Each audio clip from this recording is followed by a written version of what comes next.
ಮಲೆನಾಡಿನ ಸಾಗರ ನಗರದಲ್ಲಿ ಅಭಿವೃದ್ಧಿಯ ಪರ್ವ ಮುಂದುವರಿದಿದೆ. ಸಾಗರದ ಆಸ್ಪತ್ರೆಯ ಮುಂಭಾಗದಲ್ಲಿ ನಿರ್ಮಿಸಲಾದ ನೂತನ ಉದ್ಯಾನವನವು ಇಂದು ಸಾರ್ವಜನಿಕ ಸೇವೆಗೆ ಮುಕ್ತವಾಗಿದೆ. ಬಹುದಿನಗಳ ಕನಸಾಗಿದ್ದ ನೂತನ ಉದ್ಯಾನವನ ಶನಿವಾರ ಲೋಕಾರ್ಪಣೆಗೊಂಡಿದೆ. ಸಾಗರ ನಗರಸಭೆ ಮತ್ತು ಅಮೃತ ನಗರೋತ್ಥಾನ ಯೋಜನೆಯ ಸಹಯೋಗದಲ್ಲಿ ಈ ಆಕರ್ಷಕ ಉದ್ಯಾನವನವನ್ನ ನಿರ್ಮಿಸಲಾಗಿದೆ. ಆಸ್ಪತ್ರೆಗೆ ಆಗಮಿಸುವವರಿಗೆ ನೆಮ್ಮದಿ ನೀಡುವ ಉದ್ದೇಶದಿಂದ ಈ ಪಾರ್ಕ್ ವಿನ್ಯಾಸಗೊಳಿಸಲಾಗಿದೆ.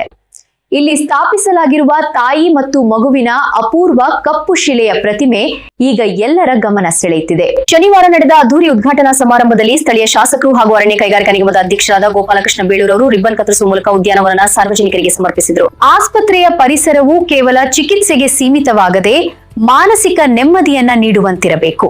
ಈ ನಿಟ್ಟಿನಲ್ಲಿ ಈ ಉದ್ಯಾನವನ ಮತ್ತು ತಾಯಿ ಮಗುವಿನ ಪ್ರತಿಮೆ ಸಾಗರ ನಗರದ ಸೌಂದರ್ಯಕ್ಕೆ ಮತ್ತೊಂದು ಗರಿ ನೀಡಿದೆ ಎಂದು ಶಾಸಕ ಬೇಳೂರು ಹರ್ಷ ವ್ಯಕ್ತಪಡಿಸಿದರು. ಈ ಕಾರ್ಯಕ್ರಮದಲ್ಲಿ ನಗರಸಭೆಯ ಪೌರಾಯುಕ್ತ H K. Nagappa, doctor Nagendrappa, doctor Vidyappa, doctor Sangam, ಆರೋಗ್ಯ ರಕ್ಷಾ ಸಮಿತಿಯ ಸದಸ್ಯರುಗಳಾದ ಜಯರಾಂಪ, ಶ್ರೀಮತಿ ಮಧುಮಾಲತಿ, ಮುಖಂಡರುಗಳಾದ ಅಶೋಕ್ ಬೇಳೂರು, ರವಿ ಲಿಂಗನಮಕ್ಕಿ, ಗಣಪತಿ ಮಂಡಗಲಳೆ, ಕಲಸೆ ಚಂದ್ರಪ್ಪ ಹಾಗೂ ಸುರೇಶ್ ಬಾಬು ಹಾಜರಿದ್ದರು. ಸಾಗರದ ಜನತೆ ಈಗ ಈ ಸುಂದರ ತಾಣವನ್ನ ಸದುಪಯೋಗಪಡಿಸಿಕೊಳ್ಳಬಹುದಾಗಿದೆ. ಆಸ್ಪತ್ರೆಯ ಆವರಣದಲ್ಲಿ ಲೋಕಾರ್ಪಣೆಗೊಂಡಿರುವ ಉದ್ಯಾನವನ ಇಲ್ಲಿದೆ ನೋಡಿ.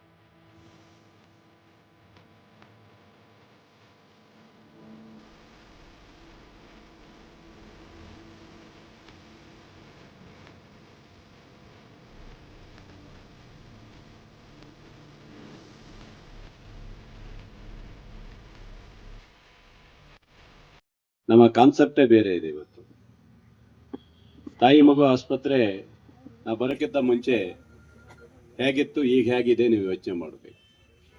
ಸುಮಾರು 1,70,00,000 ರೂಪಾಯಿನ ಇವತ್ತು ಬಿಡುಗಡೆ ಮಾಡಿ ಇಡೀ ಹಾಸ್ಪಿಟ್ಲು ಸುವರ್ತಾ ಇತ್ತು.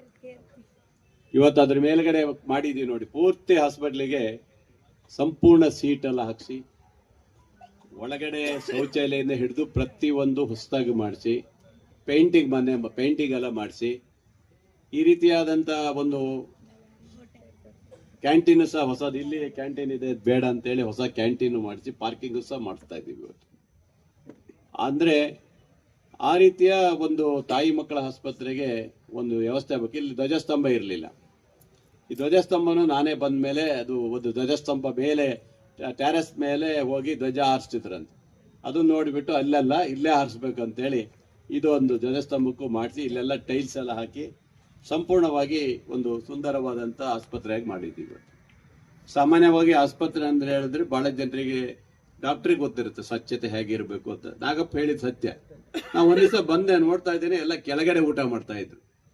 ನನಗೆ ಸಿಟ್ಟೆ ಬಂತು ಸ್ವಲ್ಪ. ಅಲ್ಲಿ ಏನು ಈ ಆಸ್ಪತ್ರೆಲೆಲ್ಲ ಕೆಳಗಡೆ ಊಟ ಮಾಡೋದು ಚೆನ್ನಾಗಿರಲ್ಲ ಅಂತ. ಆಮೇಲೆ ಇಮಿಡಿಯೇಟ್ಲಿ ಗುತ್ತಿಗೆದಾರನ ಮತ್ತು ಇಂಜಿನಿಯರ್ನ ಕರೆದು ತಕ್ಷಣ ಅಲ್ಲಿ ಒಂದು ಊಟದ ವ್ಯವಸ್ಥೆ ಮಾಡಬೇಕಂತ ಹೇಳಿ ಅಲ್ಲಿ ಈ ಮಾರ್ಬಲ್ ಟೈಲ್ಸ್ ಎಲ್ಲ ಹಾಕಿ ಒಂದು ಒಳ್ಳೆ ರೀತಿಯಲ್ಲಿ ಮಾಡಿಸ್ಕೊಟ್ಟಿದೆ. ಹಾಗೆ ಇವತ್ತು ಈ ಒಂದೇ ಆಸ್ಪತ್ರೆ, ಇದು ಒಂದೇ ಅಲ್ಲ, ಜನರಲ್ ಆಸ್ಪತ್ರೆಯಲ್ಲೂ ಸಹ 1,65,00,000 ರೂಪಾಯಿ ಕೊಟ್ಟಿದ್ದೀನಿ. ಮತ್ತೆ ಅಲ್ಲೂ ಸಹ ಸಂಪೂರ್ಣವಾದಂಥ ಸೌಕರ್ಯದ ಯಾವುದೇ ಕೊರತೆ ಇಲ್ಲದಂಗೆ ಸಹ ನೋಡಿದ್ದೀವಿ. ಇವತ್ತು ಈ ರಾಜ್ಯದಲ್ಲೇ ಇವತ್ತು ನಂಬರ್ 1 ಆಸ್ಪತ್ರೆಯನ್ನ ಇವತ್ತು ಸಾಗರದ ನಮ್ಮ ಜನರಲ್ ಆಸ್ಪತ್ರೆ ಮತ್ತು ಈ ಆಸ್ಪತ್ರೆ ನಡೀತದೆ. ಹಾಗೆ ಇಲ್ಲಿ ಒಳ್ಳೆ ಸುಂದರವಾದಂಥ ಒಂದು ಪಾರ್ಕ್ ಆಗಬೇಕು ಅಂತ ಹೇಳಿದಾಗ ನಾಗಪ್ಪ ಬಹಳ ಚೆನ್ನಾಗಿ ಮಾಡಿದ್ದಾನೆ, ತುಂಬಾ ಚೆನ್ನಾಗಿ. ಇದು ಒಂದೇ ಅಲ್ಲ ಪಾರ್ಕ್ ಅಲ್ಲ, ಅಲ್ಲಿ ನಮ್ಮ IB ಕೆಳಗಡೆನೂ ಸಹ ಅದು ಕೆಳಗಡೆನೂ ಪಾರ್ಕ್ ಬರ್ತದೆ. ಇದೇ ಕಂಟಿನ್ಯೂ ಪಾರ್ಕ್ ಮಾಡ್ತಾ ಇದೀವಿ, ಅಲ್ಲೂ ಒಂದು ತಗೊಳ್ತೀವಿ. IB ಕೆಳಗಡೆ ದೊಡ್ಡ ಪಾರ್ಕ್ ಹಿಂದೆ ನಾನೇ ಮಾಡಿಸಿದ್ವಿ, ನಾನು ಕಾಗೋಡು ಸಾಹೇಬ್ರು ಇದ್ದಾಗ ಮಾಡಿಸಿದ್ವಿ. ಸಾಗರ ಕ್ಷೇತ್ರದ ಕಲ್ಪನೆ ನಮ್ದಿದೆ. ಬಹುಶಃ ನಿಮ್ಗೆ ಗೊತ್ತಿದೆ, ಬರ್ಬೇಕಾದ್ರೆ ನೋಡು, ಹಿಂದೆ ಮಾರಿ ಜಾತ್ರೆ ಸಮಯದಲ್ಲಿ ನಾವು ಲೈಟ್ ಹಾಕ್ಬೇಕಾಯ್ತು. ಲೈಟ್ ಹಾಕಕ್ಕೆ ಎಲ್ಲ ರೆಡಿ ಮಾಡಿದ್ವಿ, ಆದರೆ ಹಾಕೋ ಟೈಮ್ ಸಾಕಾಗ್ಲಿಲ್ಲ. ಅವತ್ತು ಸ್ವಲ್ಪ ನಿಂತೋಯ್ತು. ಮೇನ್ ರೋಡಿಗೆ ಹೈವೇಗೂ ಸಹ ಲೈಟ್ ಬರ್ತಾ ಇದೆ ಈಗ. ಈಗ ನೆಕ್ಸ್ಟ್ ಅದನ್ನು ಲೈಟ್ ಕೂರಿಸ್ಬಿಟ್ಟು ಅಲ್ಲೂ ಗಿಡಗಳು ಹಾಕ್ಸಿದ್ದೀನಿ ನಾನೇ. ಅಲ್ಲೂ ಒಂದಿಷ್ಟು ಗಿಡಗಳನ್ನು ಅವತ್ತು ಜಾತ್ರೆ ಸಂದರ್ಭದಲ್ಲೇ ಹಾಕಿದ್ವಿ. ಈಗ ಗಿಡ ಚೆನ್ನಾಗಿ ಬರ್ತಾ ಇದೆ, ಈಗ ಅದು ಚೆನ್ನಾಗಿ ಬರ್ತಾ ಇದೆ. ಅಂದರೆ ಕಾಳಜಿ ಇರಬೇಕು. ಖುಷಿ ಆಯಿತು. ಇವತ್ತಿನ ಈ ಪಾರ್ಕು ತುಂಬ ಚೆನ್ನಾಗಿದೆ. ಅದನ್ನು ಮೇಂಟೈನ್ ಮಾಡುವಂಥ ಕೆಲಸ ನಗರಸಭೆಯವರು ಮಾಡಬೇಕು. ಯಾಕಂದರೆ ಭಾಳಷ್ಟು ರೋಗಿಗಳು ಬಂದಾಗ ಅಲ್ಲಿ ಆಪರೇಷನ್ ನಡೀತಾ ಇದ್ರೆ ಅವ್ರ ಕುಟುಂಬದವರೆಲ್ಲ ಬಂದು ಇಲ್ಲಿ ಕುತ್ಕೊಳ್ಳಿಕ್ಕೆ ವ್ಯವಸ್ಥೆ ಆಗಿರುವಂಥ ರೀತಿಯಲ್ಲಿ ಮಾಡಬೇಕಾಗುತ್ತೆ. ಪಾಪ ಬಂದು ಸಂಜೆ ಹೊತ್ತು ಆರಾಮಾಗಿ ಆ ಪಾರ್ಕಲ್ಲಿ ಕುತ್ಕೊಳ್ಳಿಕ್ಕೆ ವ್ಯವಸ್ಥೆ ಆಗುವಂಥ ರೀತಿಯಲ್ಲಿ ಮಾಡೋ ಉದ್ದೇಶ ನಮ್ದಿದೆ.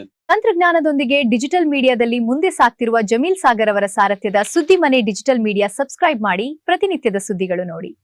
ಮತ್ತೊಂದು ಸುದ್ದಿಗಳೊಂದಿಗೆ ಮತ್ತೆ ಆಗಮಿಸ್ತೇವೆ.